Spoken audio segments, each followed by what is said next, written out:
Merci d'être là. Moi, j'aime beaucoup cette salle parce que elle fait à la fois, elle fait petite cour et en même temps, voilà, on peut parler. Donc, j'espère que euh, notre conversation à trois maintenant, parce que je dois vous annoncer que Kauthar Harchi, qui devait être avec nous en visioconférence, hélas, n'est pas là.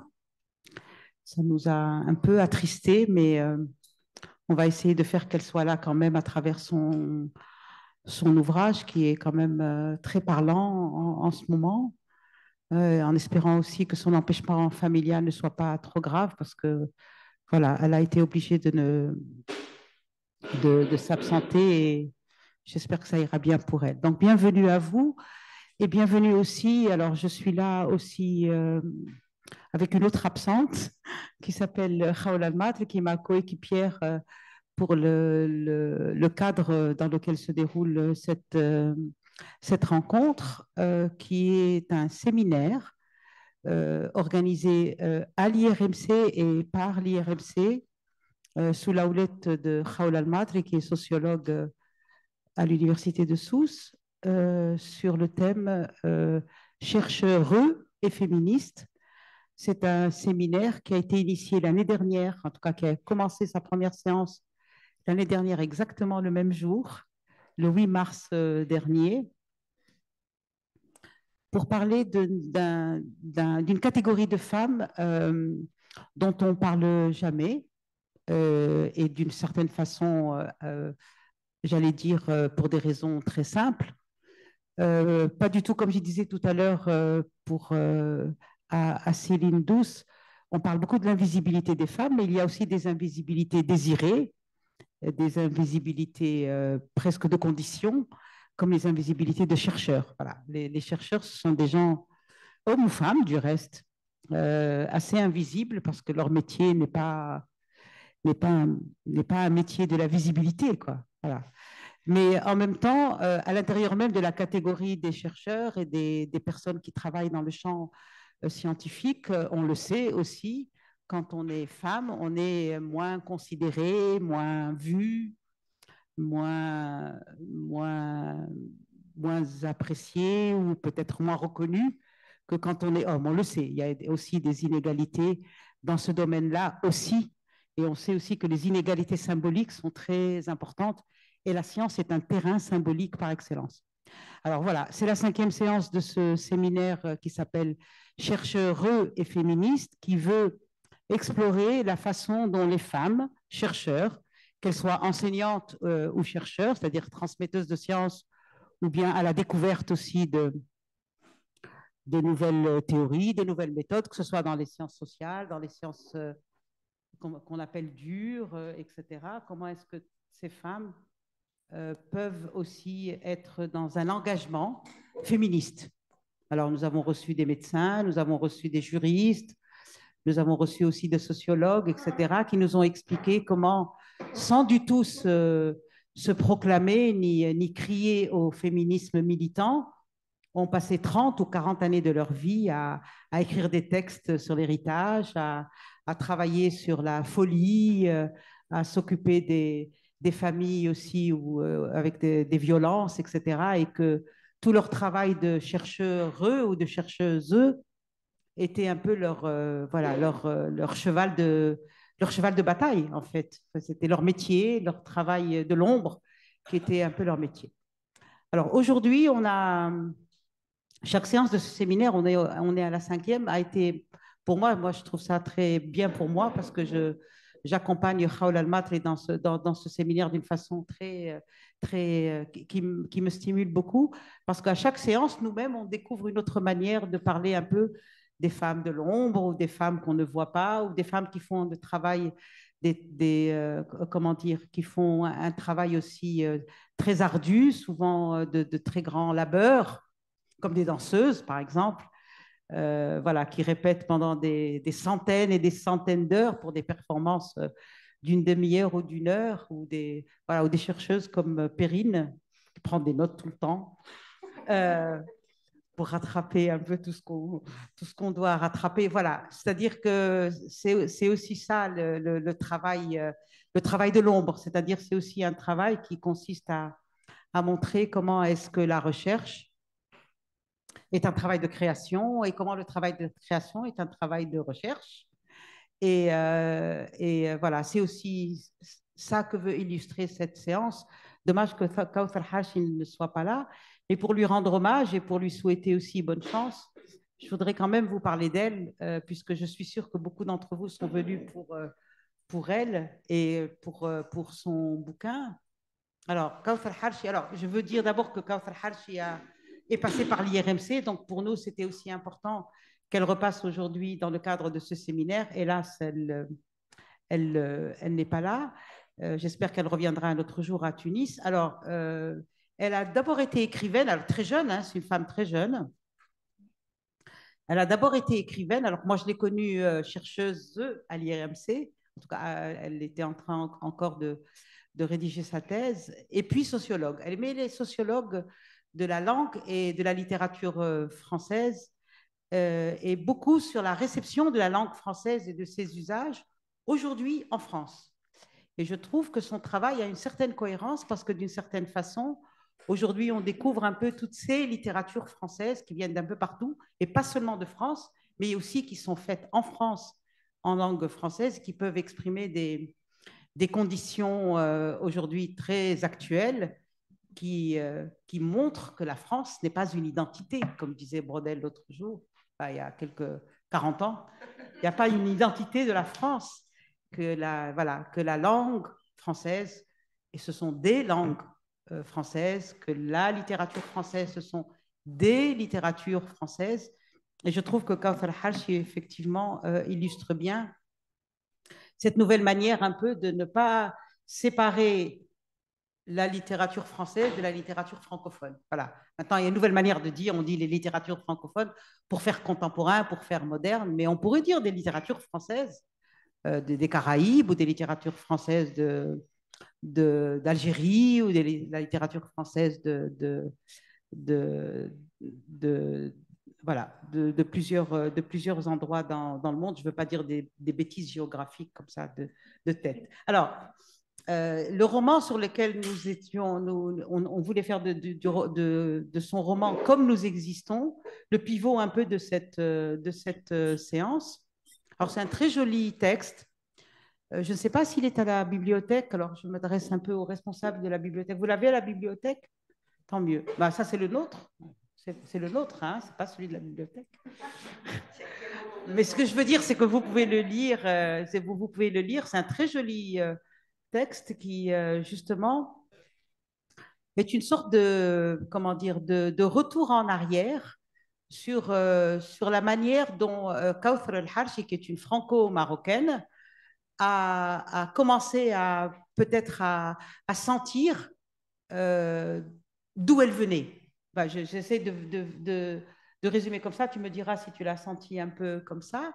Et ce qui est très joli, c'est qu'elle a commencé à parler de ses parents se regardant eux-mêmes ou regardant eux-mêmes un film de leur mariage. Et je trouve que comment dire, cette démarche est à la fois très, comment dire, c'est une démarche mémorielle en même temps, mais c'est une démarche qui est très artistique, je trouve, parce que elle voit dans ce film qui doit ressembler à des millions de films de mariage de tout le monde, elle en a fait elle-même une sorte d'exploration politique. Voilà, elle a fait une lecture politique de ce couple de ses parents qu'elle commençait à regarder politiquement en fait. Voilà, le livre commence comme ça. Elle commence à regarder politiquement ses parents qui faisaient quelque chose qui était tout à fait ordinaire de regarder le film de son mariage. Et en fait, c'est sa prise de conscience à elle qui commence. Alors, je pose un peu les traits essentiels en tout cas qui m'ont frappé un peu dans ce texte. Tu nous diras aussi, toi, Cyril, ce que tu as vu dans le texte. Mais avant de passer la parole à Perrine et à Cyril à propos de, à propos de comme nous existons, Je voudrais dire d'abord que Perrine est anthropologue. Et pourquoi Perrine? Pourquoi Perrine? Parce que justement, elle travaille sur les masculinités. Et je trouvais que cette idée aussi qui est le thème un peu de cette séance, de l'expression de soi et des identités, qui est un mot un peu fasciste, non? Je trouve, je sais pas. Je trouve que le mot est un peu bon. Il ne faut pas dire fasciste parce que c'est pas bien et ça coupe toute envie de réfléchir. Mais moi, je trouve que ce mot a un côté qui bloque tout, qui bloque la réflexion, qui bloque l'échange. Dès qu'on lui met un S, ça va mieux, mais il vaut mieux se déplacer aussi pour le voir, se déplacer dans le temps, se déplacer dans l'espace. Et donc, si on doit parler des femmes, se déplacer vers les hommes, c'est pas mal. Donc voilà, pourquoi Perrine est là? Parce que justement, elle travaille sur les masculinités. Vous allez voir que son travail sur les relations à la fois de genre et ce que les relations de genre disent des relations au pouvoir, parce qu'en fait, c'est de ça qu'on parle et c'est de ça que parle Kawthar Harchi, des relations au pouvoir, des relations avec le pouvoir et des relations de domination à l'intérieur de catégories qui semblent se ressembler et qui ne sont pas les mêmes. Voilà, tu nous parleras un peu de ta lecture, Péril, et puis de ton travail aussi. Puisqu'on a un peu de temps, tu vas nous parler de ton travail un peu avant. Et puis après, c'est toi, Céline, qui nous parlera à la fois de ton travail. Alors, on a beaucoup insisté pour que Céline soit là. Elle a pris l'avion pour nous. Merci beaucoup d'être arrivée. Et c'est très bien que tu sois là, puisque en plus, ça aurait été terrible que vous soyez ni toi ni Kaufel ici. Donc, merci voilà, de nous sauver et d'être là pour parler à la fois de ton travail. Alors, toi, tu as fait des études à la fois d'éducation physique, de sciences humaines et sociales et de danse. C'est énorme, c'est assez original. Je ne connais pas beaucoup de gens qui aient fait ça. Tu vis entre Tunis et Paris, et donc voilà, tu illustres voilà, ce déplacement entre les manières d'être et la multiplicité des identités. Et toi aussi, tu vas nous parler et de ce que tu as lu dans Kawthar Hashi et de ton travail. Voilà, merci beaucoup en tout cas d'être là toutes les deux et de nous parler. Et puis après, on vous laissera la parole. J'espère que dans cette heure et demie, au moins, vous nous adresserez des remarques si vous avez lu ou pas lu, ou en tout cas, vous adresserez des questions au moins à Perrine et à Cyril. Allez, Perrine, à toi. Merci, Kmar. Bonsoir à toutes et à toutes. Je suis très heureuse d'être là. Hein. Comme vous pouvez le deviner, on est un peu, voilà, on improvise une séance de séminaire en l'absence de la personne centrale et autour de laquelle aurait dû se dérouler cette séance. Et je ne suis pas très forte en improvisation, donc je vais voilà, essayer de livrer la discussion que j'aurais voulu proposer à Kawthar en ouvrant les questions à Kmar, à Cyrine et peut-être à vous. Mais c'est quand même du coup une discussion qui s'adressait à cet auteur. J'étais très heureuse et je suis toujours heureuse d'avoir l'occasion de discuter de ce livre aujourd'hui, d'autant plus parce que c'est un livre, et je vais en reparler, qui tisse la question du sexe à celle de la classe et à celle de la race. Et il me semble indispensable en ce moment de multiplier les discussions, les témoignages à propos du racisme, évidemment par rapport à la période très sombre que traverse la Tunisie à cet égard aujourd'hui. Voilà, alors je voulais commencer par esquisser et quoi, voilà, j'ai 3 points en gros autour desquels j'ai organisé mes questions à Kawthar et comment j'ai lu ce livre depuis ma position d'anthropologue et depuis les études de genre. Je voulais commencer par aborder le thème de la mémoire. Et pour ce faire, je voulais faire dialoguer l'écriture de Kawthar avec celle d'une grande écrivaine française, s'il en est, qui est Annie Ernaux. Alors, voilà, j'imaginais que ce n'était pas la première fois qu'on proposait à Kawthar la comparaison ou le dialogue. Ça m'aurait intéressé de l'entendre sur ça. Alors, il y a toujours un bonheur à évoquer l'œuvre d'Annie Ernaux, je trouve. Elle s'est vue attribuer l'an passé, vous le savez sans doute, en 2022, le prix Nobel de littérature. Voilà, comme quoi l'année 2022 n'a pas été complètement pourrie. Voilà, c'était une bonne nouvelle de l'année 2022. Et il se trouve, selon moi, que ce prix Nobel, il faisait sens à plein d'égards et que c'était une reconnaissance finalement importante pour les femmes et pour les mouvements féministes. Car Annie Ernaux, elle traite dans les nombreux livres qu'elle a écrits de sujets qui, je pense, ont longtemps été et le sont toujours considérés comme des sujets de bonne femme, c'est-à-dire des sujets qui parlent de corps, qui parlent, dans son cas à elle, de désir, de consentement, de sexualité, de troubles alimentaires, de règles, de son corps propre à elle et de comment elle a vécu sa vie avec ce corps-là.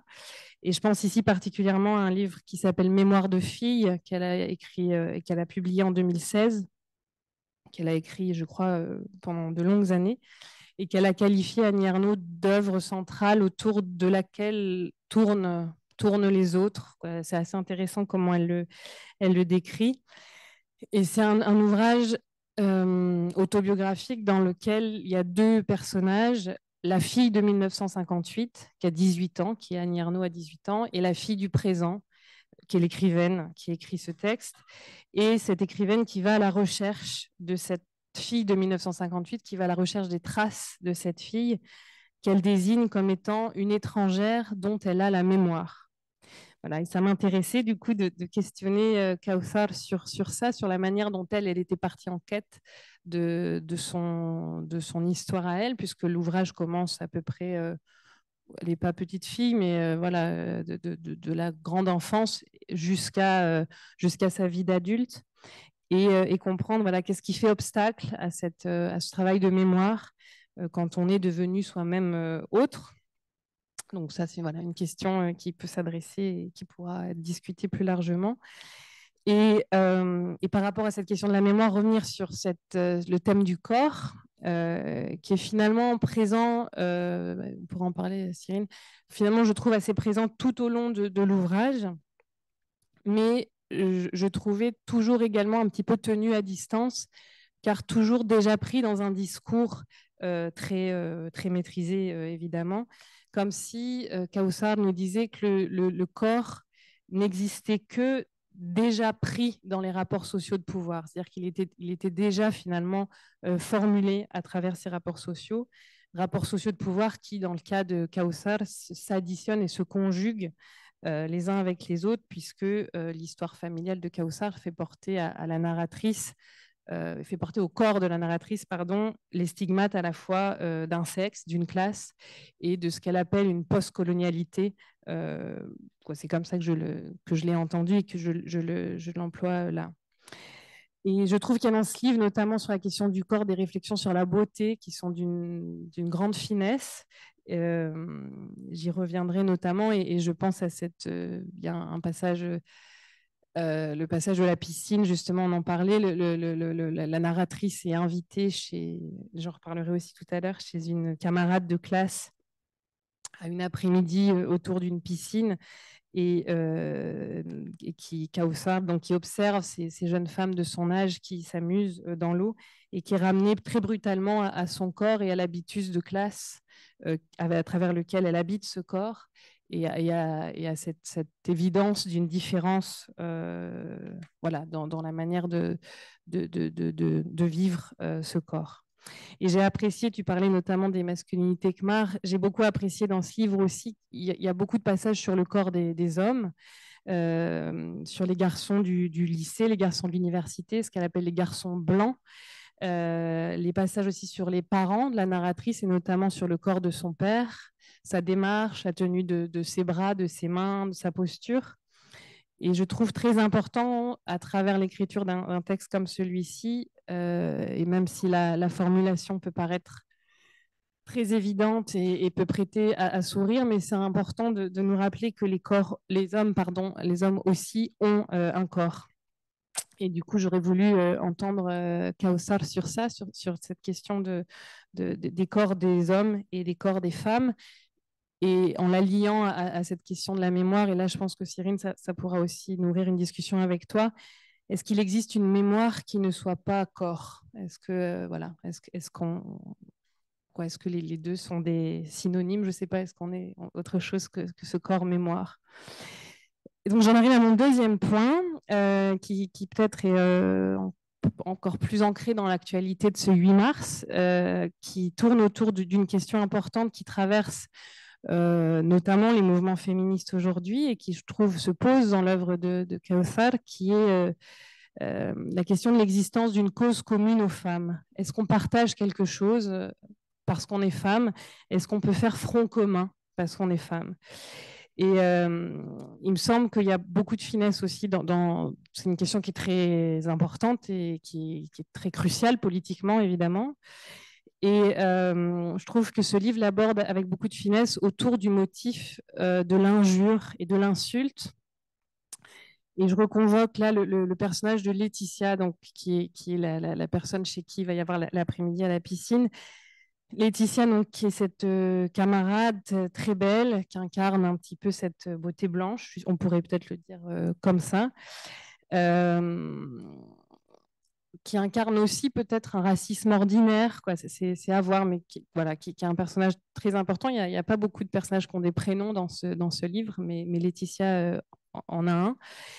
Et qui se voit, cette camarade de classe, insultée et humiliée au moment où elle est en relation avec un garçon et où il y a un soupçon de sexualité, un soupçon qu'elle ait pu avoir une relation sexuelle, on imagine, avec ce garçon, et qui se fait rappeler à l'ordre par le principal de son lycée, par le directeur du lycée. Et Kawthar décrit soudainement, quand elle voit cette Laetitia insultée, finalement, le ressenti soudain d'une empathie. Et le fait que c'est à ce moment-là que Kawthar reconnaît en Laetitia quelque chose qui lui appartient aussi. Et elle écrit châtiée par l'humiliation et par l'insulte, Laetitia n'en fut pas moins belle, mais elle avait cessé de n'être que cela. Et c'est dans cette brèche-là, qui est ouverte par l'injure, que on va croire à une possible naissance d'une amitié finalement entre Kawthar, entre la narratrice, on va dire, et Laetitia. Et je pensais ici à un livre qui commence par cette phrase « Au commencement, il y a l'injure ».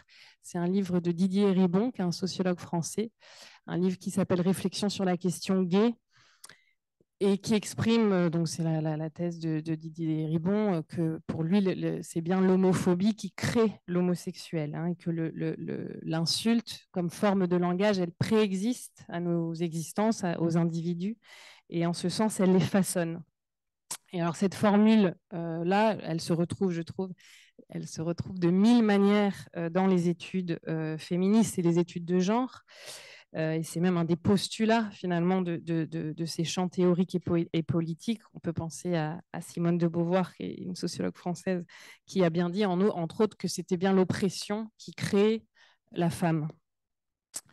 Et voilà, et donc ça m'intéressait beaucoup dans ce livre, justement, je le disais, cette brèche ouverte par l'insulte de la fille facile dans le cas de Laetitia, de ma petite arabe dans le cas de Kawthar, puisqu'elle se réfère à cette appellation qu'elle reçoit. Et il y a même plus tôt dans le texte, je pense au moment où elle est au collège, une référence au terme de sorcière qui lui est adressé par son instituteur, par son professeur. Alors sorcière qui est l'injure des injures, qui est presque le synonyme de femme dans l'histoire du monde. Donc, voilà, je trouvais que ces trois injures, c'était très intéressant de les penser ensemble. Et à la fois, je trouvais que c'était intéressant aussi le fait qu'elle pense à une amitié possible avec cette jeune femme qu'elle découvre comme elle, affectée et stigmatisée parce que femme. Et à la fois, devant cette piscine, je reviens toujours à cette piscine, soudainement, réaliser que c'est-à-dire que la condition commune de femme à laquelle elle croit va finalement éclater ou se révéler dans sa fiction au moment où la classe sociale l'éblouit à nouveau devant la piscine. Et il y a un nouvel éloignement de Laetitia qui s'était rapproché d'elle. Et voilà, et donc c'est là aussi où je pense, Cyrine, on pourra discuter. Je trouve qu'il y a quelque chose de presque comme une danse, un peu graphique dans cette relation entre ces deux femmes, avec une rupture de départ sur la question postcoloniale et la question du racisme, le moment d'un possible rapprochement autour de cette condition commune de femmes liées par l'expérience de la honte notamment, et puis un nouvel éloignement au moment où la classe sociale reprend, saute aux yeux. Et je trouvais du coup que c'est une écriture sur ça qu'offre une illustration très remarquable de ce qu'en sciences sociales on appelle l'intersectionnalité des rapports sociaux, une théorie qui a à la base émergé d'un refus qui était porté par les féministes noires américaines, refus de classer les rapports de domination entre eux, hein, le refus de l'idée qu'il y aurait d'abord le sexe, par exemple, puis la race, puis la classe. Et donc l'idée de défendre le fait que les axes de la domination ne sont pas hermétiques et qu'ils se conjuguent et qu'ils s'articulent les uns avec les autres. Et c'est un des postulats, encore une fois, des études de genre et des études féministes, le fait de penser que le sexe est un rapport de pouvoir qui est enchâssé, imbriqué dans d'autres rapports de pouvoir. Et on parle souvent d'un triptyque sexe, classe, race. Hein, c'est un peu autour de ces trois pôles qu'on a conceptualisé cette idée d'intersectionnalité des rapports sociaux. Ce triptyque de départ, il s'est progressivement délité dans le temps et on a pu intégrer dans l'analyse même d'autres variables, d'autres rapports sociaux de pouvoir qui sont liés par exemple à l'âge, à la sexualité, au lieu de vie urbain ou rural notamment, et à la place occupée dans une fratrie. Et c'était là que je m'adressais à Kawthar parce que j'ai découvert en lisant un entretien qu'elle accorde à Jeune Afrique qu'elle est l'aînée de trois filles, qu'elle a deux petites sœurs, alors que la narratrice de ce livre, qui s'entend comme autobiographique, est fille unique. Et elle explique dans cet entretien qu'elle avait décidé donc de ne pas faire apparaître ses deux sœurs en accord avec elle et en accord avec leur absence de désir de participer à cette archéologie familiale, à ce travail de fouille et de mémoire qu'elle entreprenait. Et du coup, voilà, ça m'intéressait de la questionner sur ce que ça aurait changé en fait dans le récit, d'ajouter au fait d'être jeune femme racisée de milieu populaire, ça, le fait d'être l'aînée et d'être l'aînée de trois filles en plus. Voilà, donc ça m'aurait intéressé sur ça. Je pense qu'on ne pourra que inventer sans doute sa réponse, mais c'était une question que je trouvais importante. Et mon dernier point, qui porte plus sur les sciences sociales. Et là, je m'adressais du coup à Kawthar, sociologue, et moi en tant qu'anthropologue. Et la manière dont on peut leur articuler les questions de liberté et d'émancipation. C'est très beau dans cet ouvrage, si vous ne l'avez pas encore lu, vous découvrirez ces descriptions assez puissantes que fait Kawthar du moment où la narratrice décide d'étudier la sociologie et découvre la sociologie qu'elle présente comme une issue, donc un mot qui est assez fort, hein, puisqu'une issue, c'est bien une voie de sortie. Donc ça, c'est aussi, je trouvais un mot très puissant. Et elle raconte avec beaucoup d'émotion donc la rencontre avec cette discipline et l'intuition presque révolutionnaire que cette discipline, la sociologie, va l'amener à un déplacement existentiel. Et elle évoque la lecture de l'œuvre d'Abdelmalek Sayed, qui est un sociologue algérien, dont peut-être Kmar aussi nous en dira quelques mots tout à l'heure. Lecture à partir de laquelle Kawthar va se mettre à la recherche. Elle dit partir à ma propre recherche, à mettre du sens sur son histoire familiale et sur elle-même.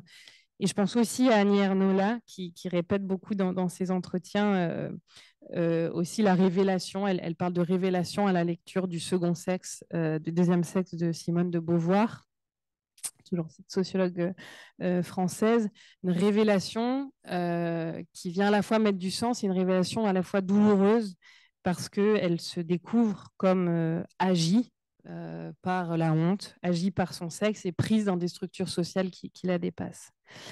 Et je me souviens je disais Lalimi, j'ai l'impression dans d'autres de ses ouvrages décrit ce même moment d'un moment où le discours sociologique ou les sciences sociales arrivent comme une révélation et comme un peu un électrochoc qui n'est pas absent de l'idée de violence, quoi. Il y a quelque chose d'un face-à-face très puissant. Et voilà, et je me souviens notamment, et ça c'était juste un souvenir personnel, de ma découverte d'un schéma qui apparaît dans une œuvre de Pierre Bourdieu, qui est un sociologue français.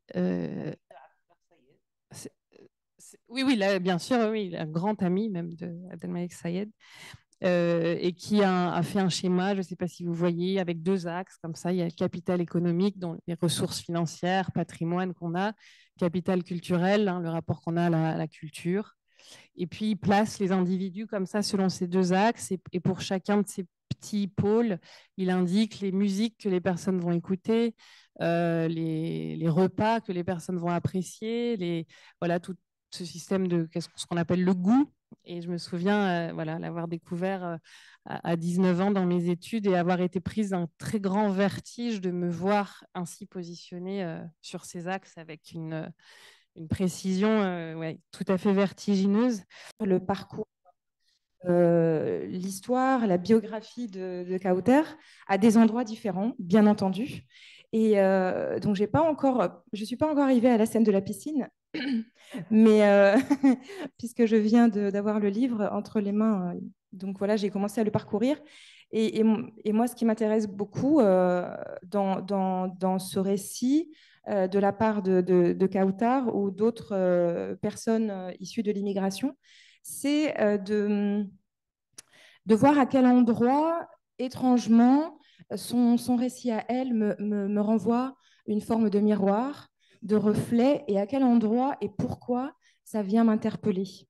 Donc, je suis française, tunisienne, française. Je cherche encore parce que je n'aime pas dire franco-tunisienne, parce que je ne sais pas très bien ce que ça veut dire, ou tunisienne francophone, ça ne me plaît pas non plus. Donc voilà, j'essaie de dire les deux en même temps. Donc j'ai grandi en Tunisie, enfin je suis née ici. Ma mère est française, mon père est tunisien. Et donc mon père a fait cette chose incroyable de ramener l'amour de sa jeunesse en Tunisie.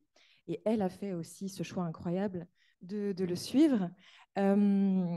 Et s'ensuit voilà, tout un parcours. Bien entendu, je ne suis pas isolée. Et moi, j'ai grandi dans ce milieu où j'étais... où la norme, quelque part, même si je sentais bien entendu qu'on était minoritaire dans le paysage, voilà, la mixité, et cette mixité-là en particulier, faisait partie de mon environnement. Et donc, j'ai été dans une scolarité française.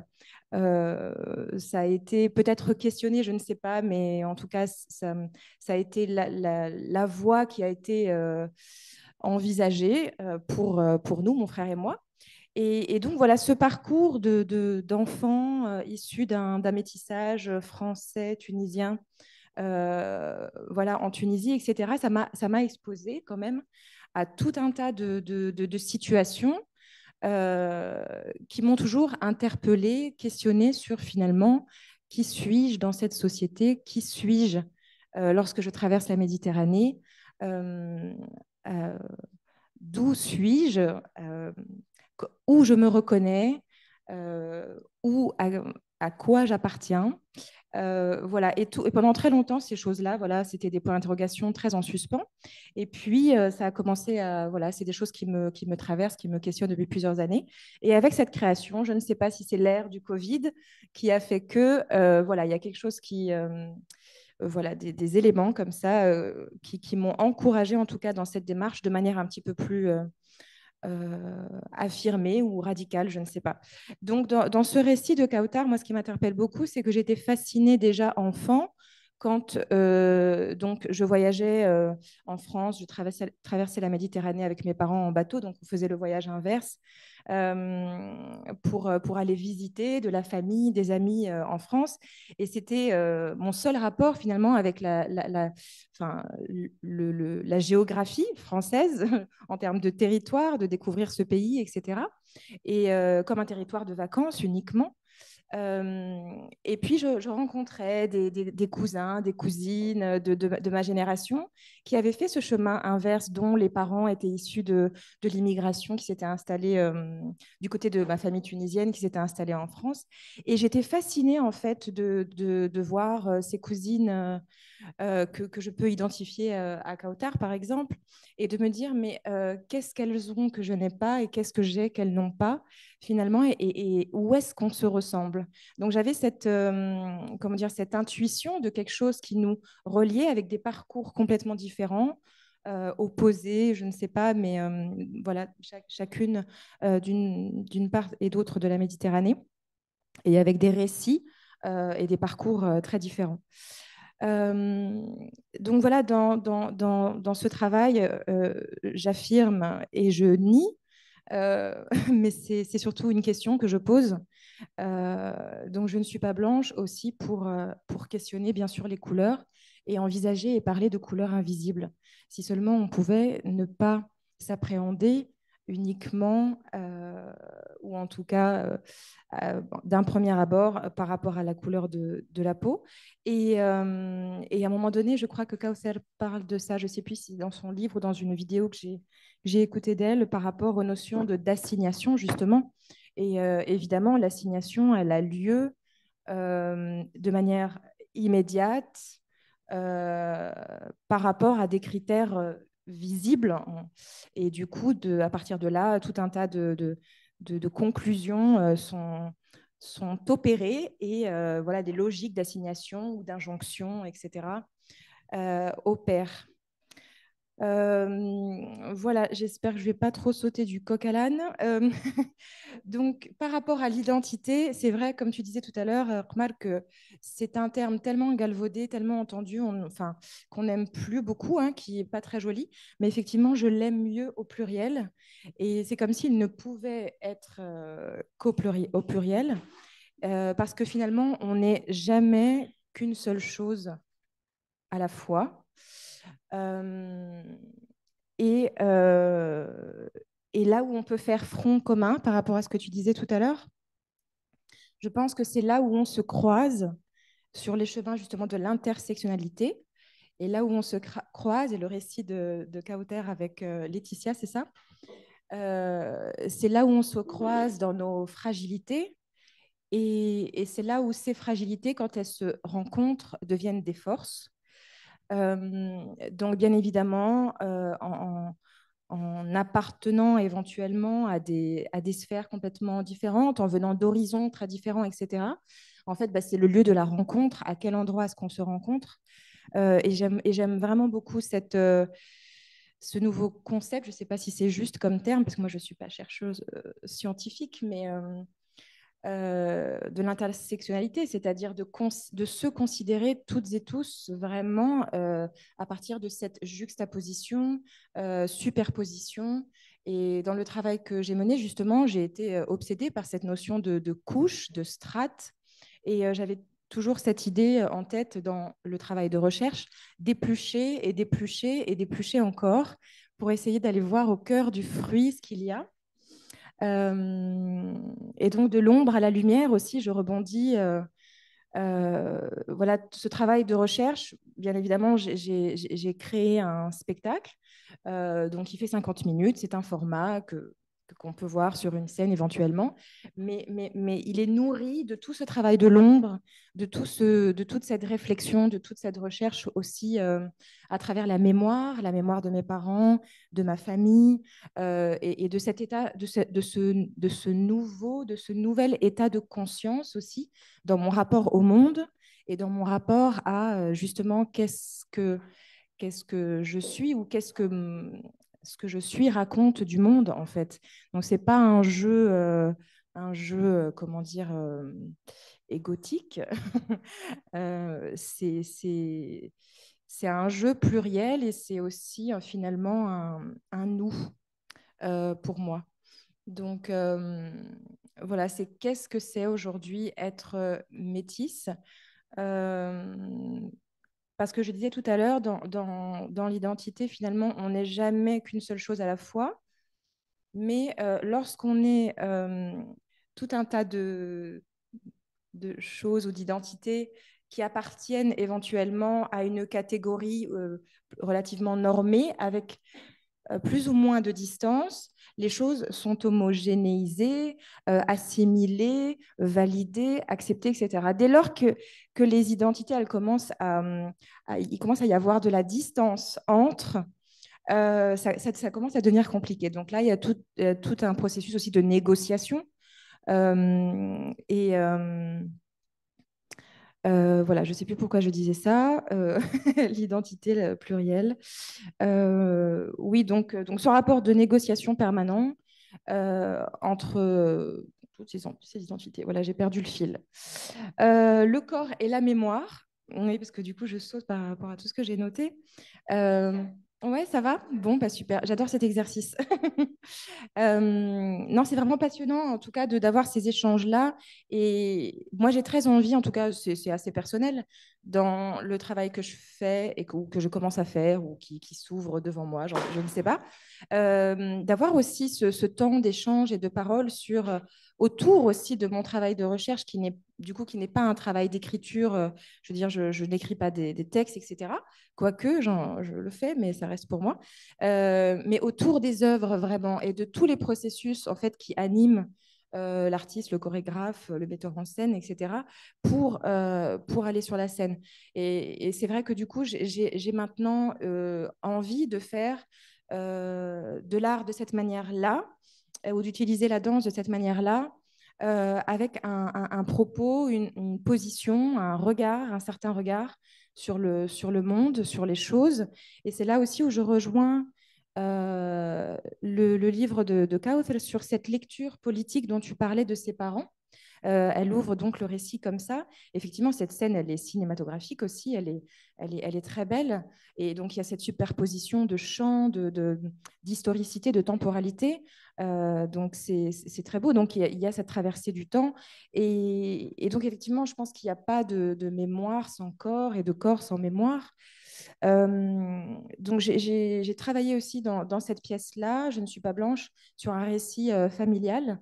Et c'est à partir de ce récit familial et de la mémoire aussi de ce que j'en avais, enfant, de ce que j'avais pu entendre, de la famille du côté de ma mère, de la famille du côté de mon père, et comment ça se rejoignait, comment ça s'entrechoquait. Ce récit incroyable qui est resté comme un mythe de la rencontre de ma mère et de mon père et de ce Maghrébin qui arrive à l'université de Rennes dans les années 70 et la manière dont elle me l'a toujours décrit en fait comme cet homme improbable quoi, qui arrivait là et ce qui était surtout improbable c'est que tout d'un coup une histoire d'amour naisse entre eux pour elle tout d'abord, ensuite pour le reste des étudiants de la promotion et ensuite pour sa famille bien entendu. Donc c'est en quoi aussi cette mémoire-là, elle a été fondatrice aussi d'un récit et puis de choix de vie et que ça a traversé comme ça sa migration à elle du coup parce que elle est une immigrée aussi. Voilà donc cette mémoire finalement, elle comporte aussi, parce que vous en parliez tout à l'heure, une forme de violence et sur laquelle je n'avais jamais mis de mots, que je n'avais pas conscientisé pendant longtemps. Et en fait, voilà, tout le travail que j'ai fait récemment m'a amené justement à décortiquer, à tirer les fils de toutes ces strates, couches, etc., identitaires ou d'appartenance, etc. Et du coup, de cette violence en héritage, finalement,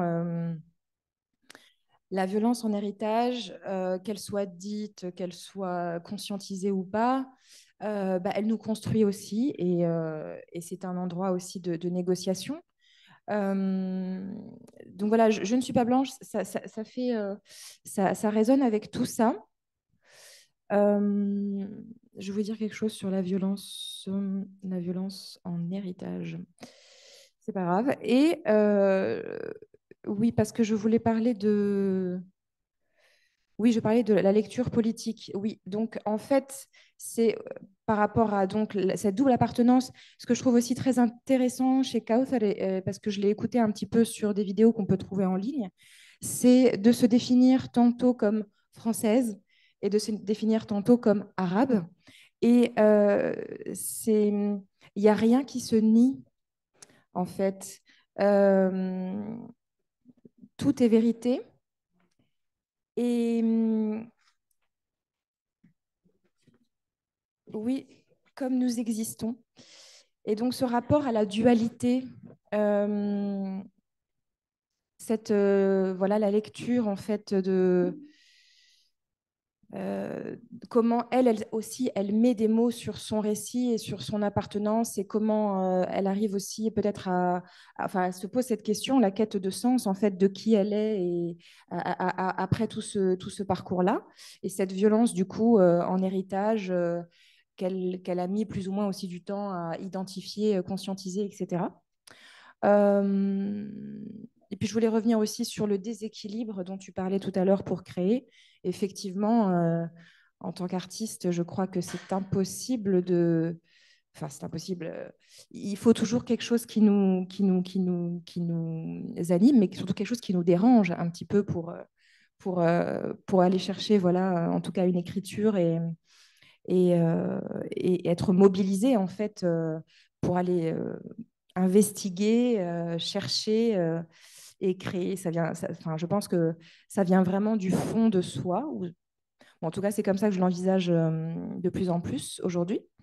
Et juste pour terminer là-dessus, sur en fait, ce regard politique que je commence aussi à avoir et la manière dont je commence aussi à envisager mon rapport à la danse. Et en fait, avec cette performance, je ne suis pas blanche. Donc, bien évidemment, comme vous l'avez compris, c'est aussi tout un travail autour d'un récit familial, autobiographique, etc. Mais c'est aussi un récit par rapport à ou comment dire, une proposition et un regard par rapport à la danse. Donc, par rapport à la violence qui est aussi véhiculée dans le monde et la sphère de la danse, et donc, il y a ce double rapport ou ce double récit, en tout cas, cette ligne narrative, ces deux lignes narratives-là dans cette performance-là. Donc, c'est comment, voilà, j'ai choisi aussi la danse ou la danse m'a choisi, je ne sais pas. Et depuis toujours, la danse opérait ou agissait pour moi comme un modèle absolu. Mais je parle d'une danse, bien entendu, très située, qui est la danse occidentale.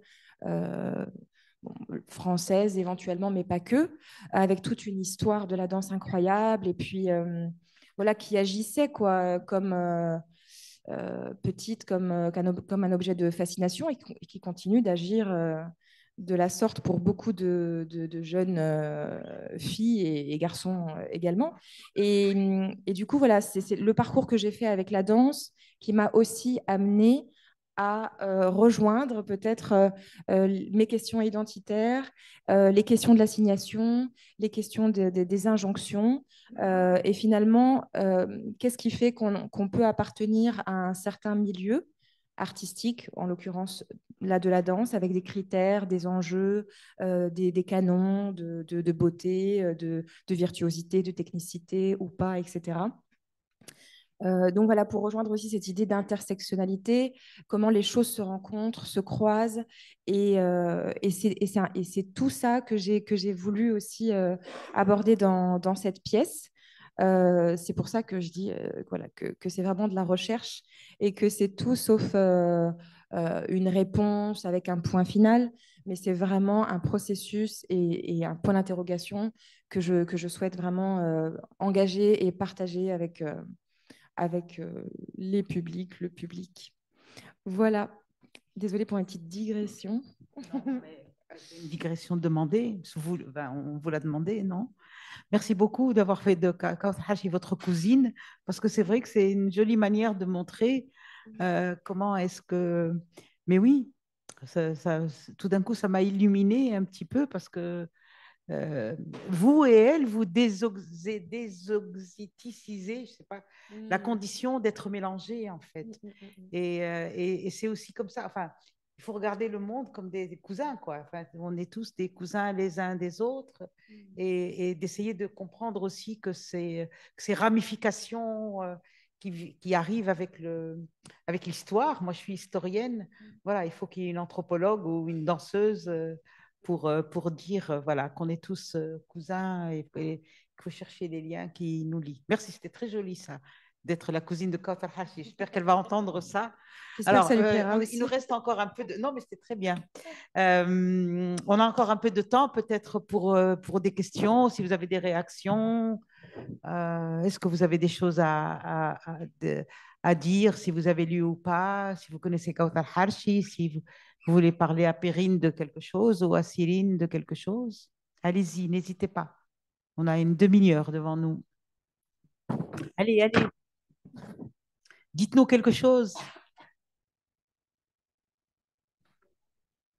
Il n'y a aucun enjeu, c'est juste une conversation.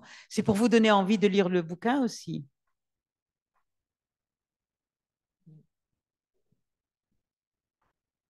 Toi, Katia, tu as lu le bouquin? Allez, vas-y. Aide-nous, aide-nous. Beaucoup. Ah ben, ça fonctionne.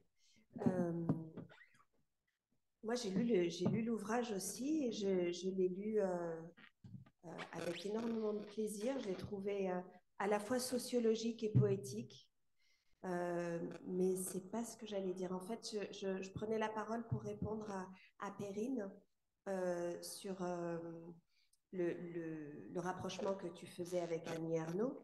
Bien sûr, moi, il y a une chose que j'ai entendue Kauthar dire dans une de ses nombreuses interviews, c'est que, évidemment, elle a des proximités avec Annie Ernaux, mais elle a quand même un point de vue très différent sur ce que Annie Ernaux et d'autres de sa génération disent des transfuges de classe. Et que elle, mais certainement grâce à sa formation de sociologue, explique qu'à partir du moment, je ne sais pas si je vais réussir à l'expliquer aussi bien qu'elle, hein, mais qu'à partir du moment où elle a compris que nos sentiments, nos ressentis et tout, même jusqu'à la honte, donc la honte de ce franchissement de classe,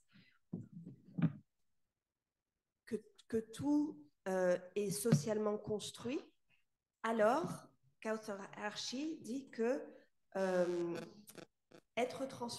la honte ressentie du transfuge de classe est aussi construite socialement et que donc on peut le déconstruire et s'en libérer. Bon, je vous avais prévenu, c'est peut-être pas très clair, mais voilà. Donc, clair, je vais te dire que c'est clair. Bon, merci. Merci. Parce que tu as raison. Je n'ai pas lu Annie Ernaux depuis longtemps, mais je trouve qu'il y a effectivement une différence entre... Ah oui, mais tu as raison. Tu as parfaitement raison qu'il y a une différence de génération entre les deux écrivaines. Et moi, ce que j'ai pensé de Kauthar Harshi par rapport à Annie Ernaux, autant Annie Ernaux, mais je vous parle de souvenirs de lecture, franchement, autant Annie Ernaux règle des comptes politiques avec la classe dont elle vient et elle parle de cette honte. Il n'y a pas de honte chez Kauthar Harshi d'abord, et il y a une sorte de collusion avec son origine, au point qu'on pourrait presque penser qu'il n'y a pas de conflit de génération chez Kauthar Harshi. Je veux dire, elle prend en main, en compte, et à ça, ça lui a pas, il y a presque pas de conflit de génération chez Kauthar Harshi. C'est-à-dire que ce serait la génération en France, enfin, c'est une hypothèse pour moi, une hypothèse historique, ce serait cette génération en France qui prend en charge cette lutte de classe des parents. Et c'est parce qu'elle prend en charge ses parents, justement. Mais oui, et mais est-ce qu'une autre génération a pu le faire dans l'histoire? Je ne sais pas. Voilà. Moi, je crois que la différence fondamentale, à part, je je pense que l'écriture aussi d'Annie Arnaud, l'écriture de Kawthar El-Harchi est une écriture douce. L'écriture d'Annie Arnaud n'est pas une écriture douce. Je ne sais pas comment dire. Elle a une écriture, on dirait que quelqu'un arrache des choses petit à petit. Je ne sais pas comment. Enfin, alors que l'écriture de Kawthar El-Harchi a quelque chose. Je ne sais pas, cette scène du départ, c'est pas violent. C'est une sorte comme tu disais, toi, d'un état de conscience qui arrive comme une vague qui lui arrive. À partir de la cuisine, en plus. Oui, donc c'est ça, mais une vague qui lui arrive, c'est pas quelque. Alors que chez Annie Arnaud, elle souffre pour sortir de sa classe, elle assume pour sortir de sa classe. Kawthar El-Harchi, elle sait d'où elle vient, elle apprend d'où elle vient par rapport aux autres, mais elle n'est pas. Elle prend avec elle les gens dont elle, euh, dont elle dépend. Je ne sais pas comment dire. Voilà. Si je peux juste ajouter quelque chose là-dessus. Si, parce qu'elle prend avec elle les gens dont elle dépend, comme tu as dit, mais jusqu'à son choix de la sociologie. Parce que, bon, je vais spoiler un peu pour Cyrine et pour le public qui n'a pas lu, mais Perrine, tu disais, elle choisit la sociologie et elle a les révélations que on a, enfin, toutes celles qui ont fait des sciences sociales ou même pas sociales, il y a des révélations à certains moments, il y a des prises de conscience, mais elle intellectualise tellement le processus historique qu'elle sait très bien que les jeunes filles maghrébines douées à l'école sont orientées vers la sociologie. Et ça aussi, elle l'intègre. Donc, il y a plusieurs couches à ces prises de conscience, je trouve. Mais bon, voilà, du coup, je n'avais pas de questions, mais c'était pour laisser le temps au public d'en formuler peut-être. J'espère que vous avez travaillé pour l'instant-là.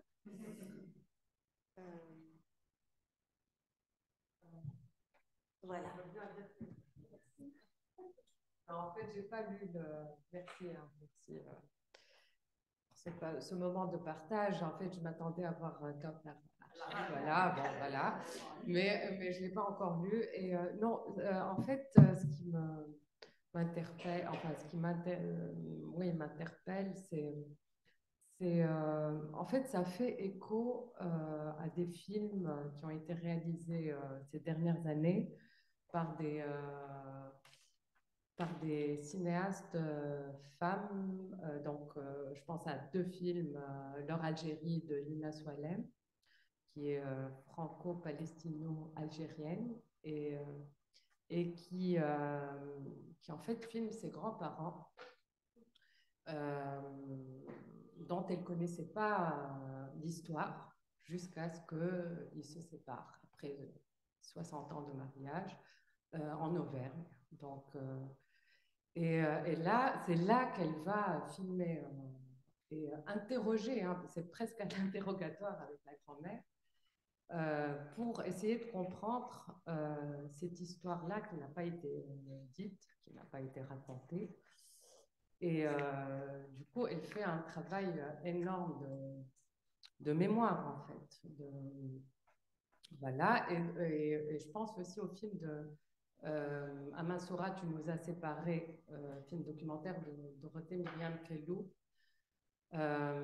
qui est, elle, franco-algérienne, qui a aussi grandi à Nancy et dont le père, pas le père qui est venu en Algérie après ce qui s'est passé, tous les camps de regroupement dans les années 50, toute cette violence coloniale, voilà, et qui n'a pas voulu,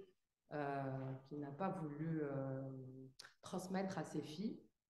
Il y a aussi la question de la langue.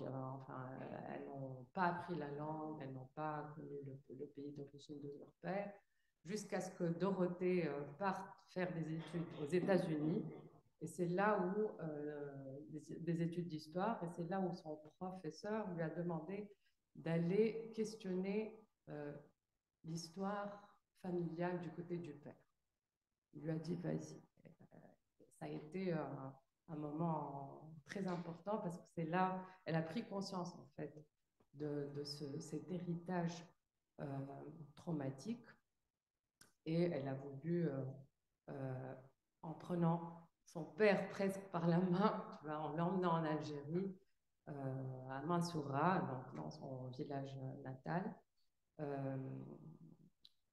a fait un travail de recherche énorme et elle a fait un documentaire. Donc, un documentaire, on peut dire de création, c'est-à-dire, même si c'est-à-dire c'est un documentaire personnel qu'elle a fait avec son père, qui est d'ailleurs réalisateur, mais qui n'a travaillé qu'à la télévision. Il a fait un seul film que Nabil Jadouani a retrouvé. Et qui maintenant a repris le cinéma. Là, il est en train de faire un film. Ah, c'est très long, mais voilà. En tout cas, vraiment, ça fait écho. Et je pense que c'est cette génération-là qui est en train de réparer cette mémoire occultée et toutes ces violences coloniales. Il y a dans la salle aussi une amie, Semia Larbiti, qui a l'âge de Kauthar et qui est née en France. Je ne sais pas si tu as envie de... Voilà, on discute oui, beaucoup avec Semia, donc elle a lu le livre.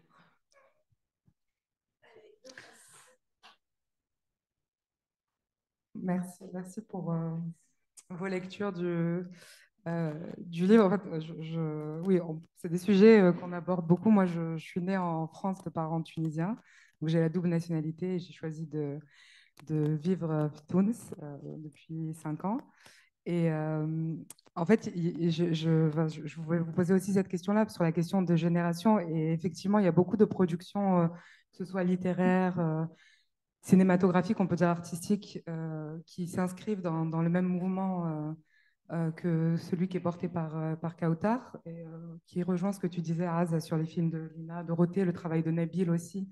Mais d'un autre côté, souvent, j'ai l'impression que ce n'est pas le cas de ces. Enfin, du coup, comme s'il y avait une rupture générationnelle et comme si on effaçait ce qui avait été dit ou fait avant et que il y a eu beaucoup de productions aussi littéraires, donc c'est comme si à chaque fois on recommençait à zéro. Et je trouve qu'il y a quelque chose qui est en train de se passer où c'est pas le cas, où on a le droit d'être. Ça rejoint ce que vous disiez, Céline, on a le droit d'être multiple et on a le droit, voilà, ce droit à la multiplicité. J'ai l'impression qu'on est en train de l'arracher maintenant en France, en tant que peu importe comment on se définit, maghrébin, franco-tunisien, peu importe comment, et qu'on a le droit d'exister dans des fois des contradictions, des fois dans nos recherches qui peuvent. J'aime beaucoup l'idée de processus en cours, c'est souvent le cas. Et j'aurais aimé en fait qu'on en discute. C'est intéressant d'en discuter ici dans le cadre de l'Institut français à Tunis, avec ce qu'on est en train de vivre comme cauchemar ici en ce moment, et avec la question de la langue, avec le travail de recherche de Kautar sur les écrivains algériens de langue française. J'aurais beaucoup aimé voilà, que ces questions soient posées.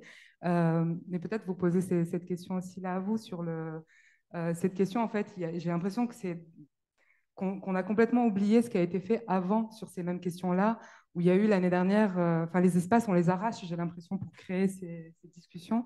Et il y a eu une série d'événements l'année dernière à Paris, surtout en banlieue parisienne, les chichas de la pensée, et qui ont été portés par des personnes qui sont de ma génération, de celle de Kautar, et qui ont été attaquées. Là, les subventions de la mairie de Paris ont été retirées aux ateliers Médicis qui ont permis à cet événement d'exister. Donc, Kautar a été l'année dernière, elle a donné une masterclass et il y avait des discussions. Il y avait Faiza Ghen aussi, qui est légèrement plus âgé que nous, mais donc c'est quand même, des fois, c'est une génération au-dessus. Et il y a eu, moi, j'avais trouvé ça extraordinaire. Il y avait Mati Diop, Alice Diop cette année qui a montré son film. Donc, ça ramenait, c'est pas juste la question des Arabes en France, c'est au-delà de ça, des enfants d'immigrés postcoloniaux. Et il y a eu cet espace-là qui a existé. Et il y a eu, par exemple, il y a eu Mehdi Charef, qui est un écrivain de langue française qui est algérien, il me semble. Et tout ce travail-là, j'ai l'impression il est complètement oublié, qu'on se focalise, on est peut-être qu'on est peut-être plus vocaux dans cette génération-là, mais qu'on oublie souvent Je sais pas. Je sais pas si c'est ce que vous ressentez aussi dans le cinéma, dans la littérature, dans la danse peut-être. Il y a des... Mais qu'on efface ce qui s'est passé avant. Non, je crois pas moi, je crois pas qu'on efface. Je crois qu'on est dans, je crois qu'on est dans une dynamique nouvelle et les générations aussi sont porteuses aussi de nouveaux projets et de nouvelles manières d'être. Tout à l'heure, je parlais de la mobilité. Moi, je suis très attentive à ça maintenant parce que j'ai l'impression qu'aujourd'hui, la question de la mobilité, elle est très importante, que de la mobilité physique et qu'on puisse être autorisé ou pas à être mobile, visa ou pas visa, etc. Que c'est ça aujourd'hui qui est qui est très déterminant dans dans la condition. Euh, Cyrine dit, je ne suis pas blanche, mais elle choisit euh, de, de elle choisit, elle assume de ne pas être blanche. Mais prenez quelqu'un qui n'est pas blanc et qui n'a pas de visa. C'est pas du tout la même condition. Et je pense qu'aujourd'hui, voilà, il y a quelque chose d'autre qui se passe et que ce sont ces conditions. Alors, évidemment, avec l'histoire franco-maghrébine, je répète tout le temps une expression qui me ravit parce que je trouve qu'historiquement, elle décape un peu la tête, qui dit ce quatrième pays du Maghreb qu'est la France. Parce que je trouve qu'il y a quelque chose aussi aujourd'hui qui se joue dans ce rapport du colonisateur, de l'ex-colonisateur et des ex-colonisés qui brouille. Tout est brouillé aujourd'hui, tout se brouille en fait. Non, il y a quelque chose qui se passe. On ne sait pas quoi, on est dedans encore. Et il est normal que ce soit l'art qui l'exprime. Il est normal aussi que les scientifiques que nous sommes tâtonnent un peu, qu'on essaye de trouver des petits fils, des petits entrées par les masculinités ou par les choses comme ça. C'est normal, je veux dire, on cherche. Mais moi, je suis certaine qu'il se passe quelque chose d'important. On ne sait pas encore quoi, mais quelque chose d'important. Vous voulez dire les choses, les filles? Par rapport à ce que vous disiez, effectivement, je ne pense pas qu'on efface, mais j'entends en fait, comment dire, oui, peut-être l'idée de lien ou de rupture, mais en tout cas, j'ai l'impression effectivement qu'il y a un nouveau contexte, il y a un nouvel environnement et un regard nouveau ou des oreilles tendues d'une autre, enfin d'une manière nouvelle aussi, je ne sais pas. En tout cas, il y a quelque chose en ce moment bon, qui dure, hein, je veux dire, et là, qui vient d'arriver aussi en Tunisie. Donc là, c'est drôle aussi, hein, étrange, je veux dire, par rapport à Je ne suis pas blanche, parce qu'il y a des échos très différents. Euh, voilà, il y a une lecture différente, je veux dire, en France et en Tunisie, et encore plus avec voilà, l'actualité du moment. Donc, c'est terrible. Et à la fois, effectivement, je suis toujours très intéressée, subjuguée en fait par les phénomènes de synchronicité, enfin, ou je sais pas, ou de choses comme ça qui traversent. Et effectivement, j'ai l'impression qu'il y a ça, en tout cas, du côté de la France. Je vois qu'il y a vraiment une parole qui se libère et aussi qu'on fait de la place à cette parole. Donc, c'est aussi, voilà, ça se passe aussi à un endroit différent. Et effectivement, moi, je suis ravie de voir, enfin, c'est plutôt étrange parce qu'on se dit, mais pourquoi maintenant? En fait, qu'est-ce qui a été le déclencheur tout d'un coup que on peut parler de ces sujets-là maintenant? Mais effectivement, ça prend un peu plus de place dans l'espace médiatique et aussi sur les scènes des théâtres, etc. Je vois beaucoup de pièces et voilà, qui parlent de toutes ces questions raciales et de colonialisme, etc. Et j'en suis ravie. Sur la question de la couleur de peau, bien évidemment, je suis blanche, je le sais. Et j'ai et j'ai une conscience aiguë, en fait, de cette position, en fait, dont j'ai hérité et du privilège qui va avec. Et du coup, c'est aussi cette conscience-là, tout d'un coup, très aiguë, que je reçois un peu comme une claque aussi, parce que au nom de quoi, en fait? Et c'est là où, du coup, j'inverse toutes les questions et effectivement, de ma position qui pourrait être perçue comme illégitime, finalement, voilà, je partage. Non, non, mais du coup, c'est, voilà, en tout cas, c'est des questions. effectivement. Mais voilà, c'est très important de dire ça quand même, malgré tout. Et il y avait une autre question, il me semble, qui était déjà amorcée. Non? Non. Voilà. Tu la retrouves. Tu veux dire quelque chose, Aline? Alors, vas-y, Katia. C'était quelque chose qui revient à un autre moment de la conversation, en fait. Donc, sur Perrine, tu disais littérature comme compensation à la sociologie, mais je pense que c'est souvent le cas entre les arts et la science. Il y a ces deux états, donc que ce soit la danse, la littérature, le cinéma, mais aussi la poésie. Et, et voilà, c'est quelque chose que j'ai déjà dit à d'autres moments, mais notamment entre l'anthropologie et la poésie. Euh, je suis anthropologue aussi, hein, au fait, je ne l'ai pas dit. En anthropologie, on a tendance à tout vouloir déplier, à chaque situation, de vouloir les décrire le plus minutieusement possible et les analyser avec le plus de profondeur possible. Et la poésie fait la même chose, mais en ramassant, enfin, veut provoquer les mêmes émotions, mais en ramassant le tout, en trois mots. Voilà, et je trouve que ce livre fait les deux à des moments différents. Et le travail de Cyrine, que j'ai hâte de voir sans doute aussi.